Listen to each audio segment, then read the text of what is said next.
আজকে আমি নতুনভাবে অন্যরকমভাবে একদম বিরিয়ানি রান্না করব, চিকেন বিরিয়ানি। সেদিন আমার মা রান্না করছিল, ওটাও আলাদাভাবে ছিল। আজকে আমি একটু আলাদাভাবে ট্রাই করব। পেঁয়াজটা একদম লাল লাল করে ভেজে নিব ফার্স্টে, তারপর সব মশলা দিয়ে কষাবো। 1 কেজি চালের বিরিয়ানি হবে, সেই পরিমাণ মতো আমি এখানে সব মশলা দিয়ে দিয়েছি। আদা রসুন বাটা, হলুদ, লবণ, ঝালের গুঁড়া, কাঁচামরিচ, তেজপাতা, এলাচ, দারচিনি সব মশলা দিয়ে ভালো মতো আমি কষায় নিচ্ছি। মশলার তেল ছেড়ে গেলেই তারপর মাংস দিয়ে কষিয়ে নিব সুন্দর করে। কি দারুণ কালার এসেছে!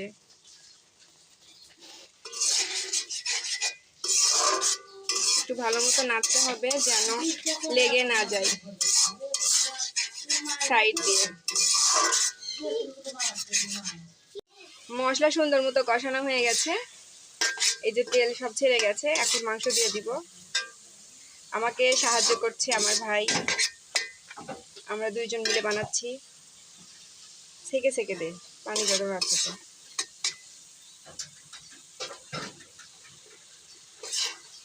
মাংসের পিসগুলো ছোট করে কেটে নেওয়া হয়েছে যেন সব রকম মশলা ভেতরে ঢুকে যায়।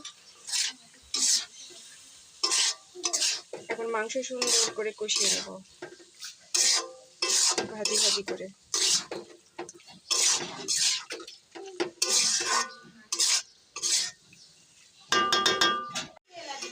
মাংস কষানো অলমোস্ট শেষ।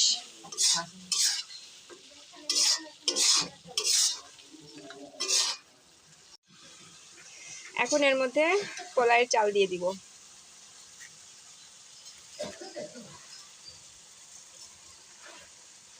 দাঁড়া, এটা একটু নেড়ে, আচ্ছা দিয়ে দে সব।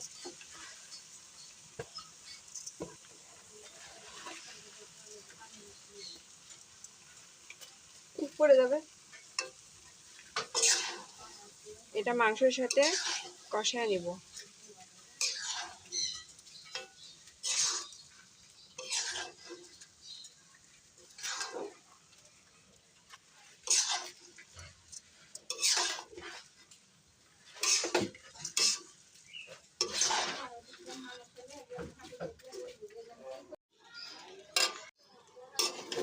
চাল ভাজা হয়ে গেছে, এখন পরিমাণ মতো পানি দিয়ে দিব।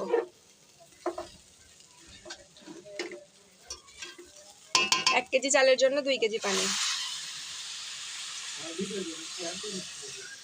দে, সব দিয়ে দে, আস্তে আস্তে দে, আস্তে সিট পড়বে।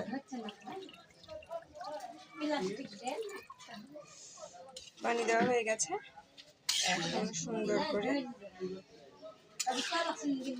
একটু জোরে আঁচ দিয়ে বলক তুলে নিব, তারপর আস্তে আস্তে জাল দিব, দমে রেখে দিব।